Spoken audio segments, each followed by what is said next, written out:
Фильтрлер тилекке каршы жок бүгүнкү күндө. Буларда фильтр жок. Жаратылыш ресурстары экология жана техникалык көзөмөл министрлигинин адистери Баткен шаарындагы номер 3 Айтбай Имаров атындагы орто мектебинин от казанын көрдү. Кароодо аталган объектиде күз-кыш жылытуу мезгилинде суткасына 1 тоннадай көмүр жагылат. Бирок от казандын чаң, газ тазалоочу орнотмолору жок иштегендиги аныкталып, эскертүү берилди. Биз ушул атайын фильтр коюлат экенин мен билбептирмин. Бирок бизге ошол шаардык билим берүү тарабынан ушундай коюш керек деп айтып, же бир жардамдар керек болгондо мен сурап айтып, ошонун аркасынан чуркамакмын да. Азыр эми буюрса ошо шаардык билим берүү бөлүмү менен биргеликте иш алып барабыз деген ойдомун. Кат жолдоп, ошонун бир финансовый маселелерин чечүү менен бир иш аракет кылабыз деген ойдомун да.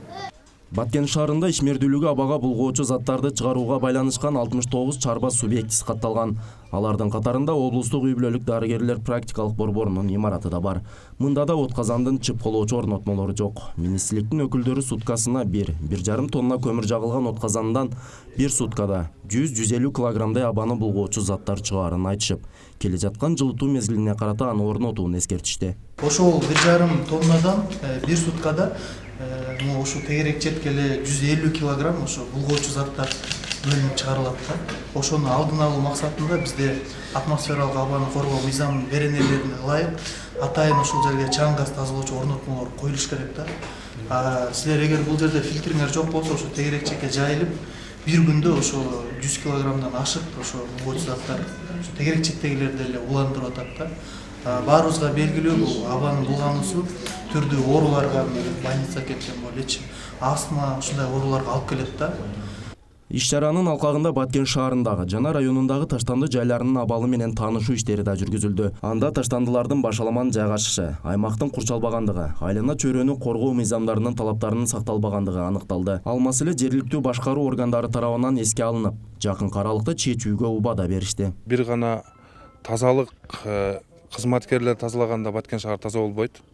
Ошон үчүн коомчулук биргеликте тазаласак, бул нерсе Баткен шаарыбыз таза болот. Бир күндө 2 машина, 3 машина чыгат. 3 машинада бир күндө 9-18 тонна мусор чыгат. Баткен шаарынын өзүнөн бир күндө 18 тонна мусор. Негизи талапка жооп берген тосулуш керек, видео байкоолор болуш керек. Бул боюнча биз ушул $11 миллион проект жазылган берде.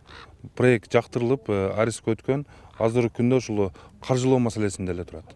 Таштандыларды жагууга мүмкүн болбогон зыяндуу заттар өртөнүп жатыптыр.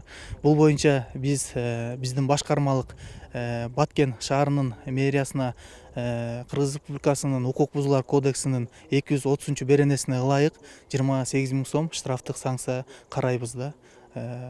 Ошол өчүрүүнү толук өчүрүш керек.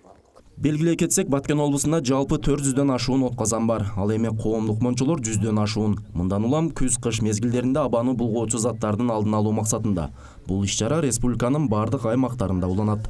Максатбек Акылбеков, Абдрашид Саттаров, Ала Той 24, Баткен облусу.